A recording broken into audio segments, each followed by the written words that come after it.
Alyssa, thank you. With the May 9th election a little more than a week away, we're helping Amarilloans get to know the people who are on this year's ballot. Our Know Your Candidate series is part of our commitment to your voice, your vote.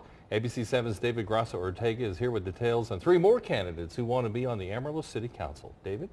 Lisa, Larry, tonight we're going to get better acquainted with 3 out of the 5 candidates that are running for Amarillo City Council Place 3. Brandon Smith, Mariah Strong-Woods, and John Ingerson spoke to me one-on-one about what they bring to the table, their reasons for entering public service, and what the 3 of them called a lack of transparency at City Hall. Mariah Strong-Woods is a self-described military brat who moved around the country, eventually settling in Amarillo. She told us her desire to be a public servant stems from attending city council meetings.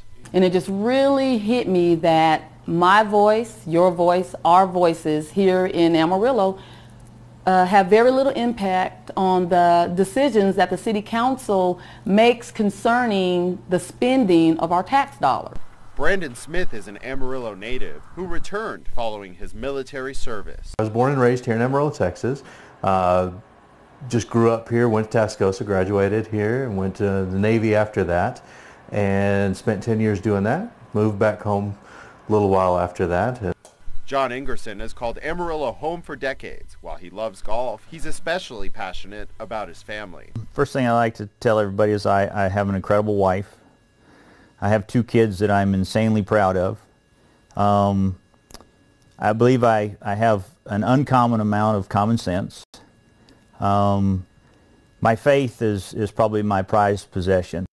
Given that vision and leadership are attributes that voters look for, as part of our Know Your Candidate series, we asked all our candidates what type of city they envisioned helping create if elected. I think my main goal is to allow the people that live here and call Amarillo home to have trust and confidence in their city leadership.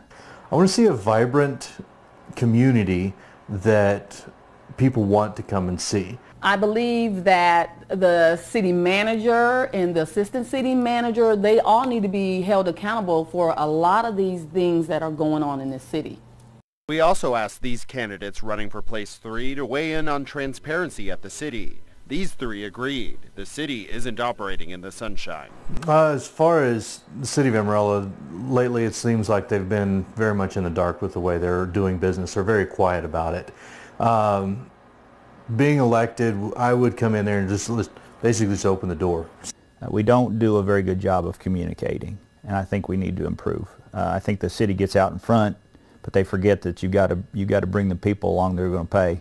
More transparency. I mean, I've been doing research just running, and I've never done this before, and it's actually sort of scary, the things that I'm finding out of how all this money and the taxpayer with the AEDC is just spending this money like it's their own personal bank account. While vetting the candidates, we found Mariah Strong-Woods had criminal filings against her in 1998 for theft. She was ultimately given deferred adjudication, which is not considered a conviction under Texas state law. In a statement to ABC 7 News, she said, "That charge was dismissed over 17 years ago. I am qualified to run, and I look forward to serving the citizens of Amarillo." And now Place 3 on the City Council is one of the more crowded races for the May 9th election, so we'll be featuring the other 2 candidates, Lilia Escajeda and Randy Burkett, tomorrow at 10, as part of our continuing Know Your Candidate series. All right, thank you for that report, Dave.